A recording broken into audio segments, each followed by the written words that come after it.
야당은 기본적으로 정부 정책을 감시, 견제, 비판하는 것이기 때문에 정부의 또는 정부 구성원들의 불법 행위, 범죄 행위에 대해서 지적하는 것이 너무나 당연합니다. 그런데 이 정부가 민생을 챙겨야 되는 제1차 책임을 지고 있으면서도 민생은커녕 오로지 정쟁에만 매달리고 있습니다. 이 정권을 규정하는 단어들이 참 많습니다. 양두구육, 양머리를 걸고 개고기를 판다. 또는 말만 한다. 이런데 요즘은 이 말로만 하는 정권, 말로만 정권이라는 그런 별칭도 매우 공감이 갑니다. 이 정권에 소속된 인사들은 어찌된 판인지 정말로 한 말을 자기가 해놓고 기억을 못하는 건지 아니면 아무 의미 없이 한 말이어서 의미를 두지 않는 것인지는 모르겠는데 스스로 한 말을 아무 때나 함부로 뒤집습니다. 그 중에 하나가 조금 전에 주철현 최고위원이 말한 것처럼 쌀값 20만 원 지키겠다. 이거 윤석열 정부의 공약이었습니다. 전 국민에게 한 약속이었습니다. 이제 와서는 농림부 장관은 자기도 그 말해놓고 그런 얘기 한 일이 없다고 그랬다는 겁니까? 이거 도대체 집단 망각증에 걸린 건지 기억상실증에 걸린 건지 모르겠는데 이런 게 한두 번이 아닙니다. 농업은 국제경쟁에 맡겨도 되는 사양산업이 아닙니다. 이 나라의 식량 주권, 식량 안보가 걸린 안보산업입니다. 전략산업입니다. 이렇게 함부로 농정을 했다가 식량 위기가 실제로 국제적으로 발생할 때 어떻게 대응하겠습니까? 우리나라 농업 보조금 수준이 대체적으로 OECD 국가의 몇 분의 1 정도에 불과한데 다른 나라는 돈이 남고 할 일이 없어서 농업을 지원하는 게 아닙니다. 안보산업, 전략산업이기 때문에 불가피하게 지원하는 거죠. 농업민생사법을 농만법이라고 규정을 하면서 이 거부권을 운운하는 장관 참 기가 막힐 일입니다. 이제는 나중에는 아마 담당 과장도 거부권 들고 나올 것 같아요. 이게 거부권이 대통령 고유 권한이고 극도로 절제돼서 행사돼야 될 권한인데 이제는 뭐 대통령이 시도 때도 없이 아무거나 거부권을 행사하다 보니까 장관도 이제는 지 마음대로 거부권 운운하고 있는 것 같습니다. 참 희한한 일입니다. 지금 상법 개정 둘러싸고도 역시 마찬가지입니다. 이 말로만 합니다. 정부 여당의 주요 인사들이 거의 다 이거 상법 개정해야 된다고 하지 않았나요? 그런데 지금 와서는 우리가 실제로 상법 개정에 나서니까 다 반대한다고 돌아섰습니다. 미안하단 말도 없습니다. 왜 과거에는 상법 개정하겠다고 먼저 설레발을 치더니 이제 와서는 반대 입장으로 오히려 상법 개정을 하겠다는 것을 방해하고 나서는지 이유라도 한번 들어봤으면 좋겠습니다. 왜 반대하는지, 왜 말을 바꿨는지, 왜 그때는 그렇게 상법 개정하겠다고 생색을 냈는지. 대한민국 경제가 실제로 매우 심각합니다.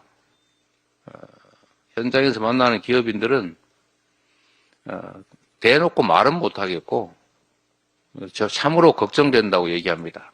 혹시 공개적으로 말했다가 정부에 보복당할까 봐 두려워하는 거죠. 이게 무슨 나라가 이렇게 됐습니까? 혹시 말하면 압수수색 당하지 않을까, 세무조사 당하지 않을까, 미움받지 않을까, 불이익 당하지 않을까, 왜 이런 걱정을 해야 됩니까? 지금 기업인들이 그러고 있습니다. 정부 정책에 뭐가 부족합니다 라고 말을 못하고 있어요. 그러니까 개선의 여지가 아예 없습니다. 문제를 지적해도 고칠까 말까인데 문제 지적 자체가 봉쇄되고 있습니다. 이러다가 벌거벗은 임금님 됩니다. 입을 막으면 누가 지적하겠어요. 여하튼 경제가 경기 순환 차원에서 나빠지는 수준을 벗어나서 경제의 기본 펀더멘털, 토대가 무너지고 있습니다. 다시 복구하기 어렵습니다. 그 중에 하나가 이 주식시장이 훼손 망가지고 있는 것입니다. 주식시장이 망가지는 원인은 전에도 말씀드렸지만 한 4가지 정도로 분명합니다. 다 정부 탓입니다.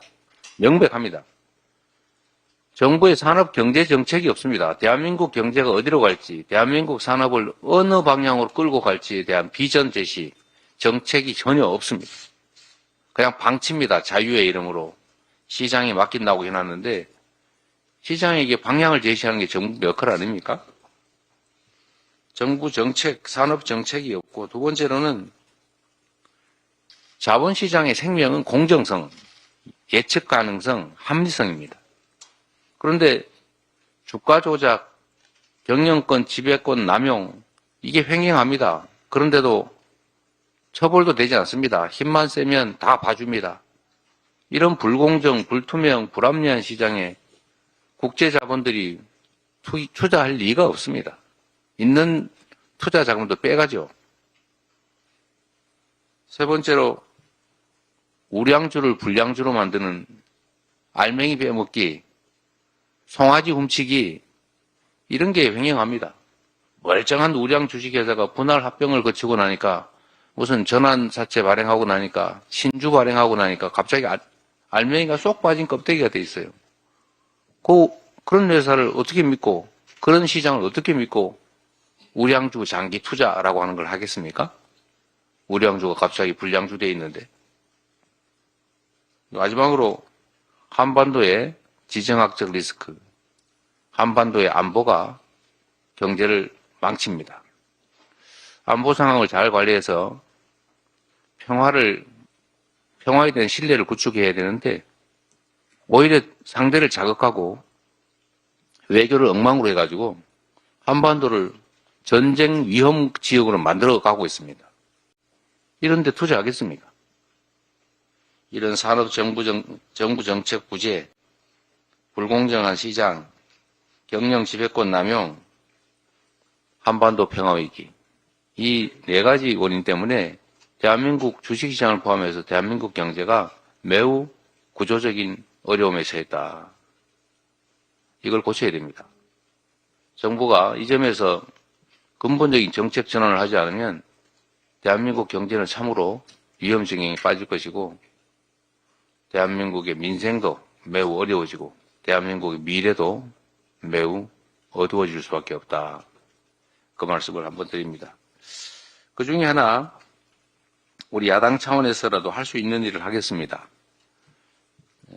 주식시장에서 자본시장에서 경영 지배권 남용을 근본적으로 막기 위해서 이사의 충실 임무 대상을 주주로까지 확대하는 상법 개정, 또 주주들의 권익을 보호하는 각종 입법을 반드시 이번 정기국회 내에 해내겠습니다. 그런데 이 구체적 방안에 대해서 경영계에서 반론이 있기 때문에 지금 정책위에서 준비하고 있죠. 예. 쌍방의 의견을 다 충분히 들어보고 필요한 게 있으면 수용하고 또 이해관계를 조정해서 합리적인 방향으로 개정을 해나가도록 하겠습니다. 그 토론회는 제가 직접 참여해서 들어보고 우리 정책위나에게도 참관하시고 양쪽 이해 당사자들을 참여시켜서 신속하게 처리하면 좋겠습니다. 네. 하여튼 경제가 너무 어렵고 민생의 핵심은 경제인데 정부가 경제정책, 산업정책에 대해서 근본적인 재고를 해 주시도록 다시 한번 촉구합니다. 회의를 마치겠습니다.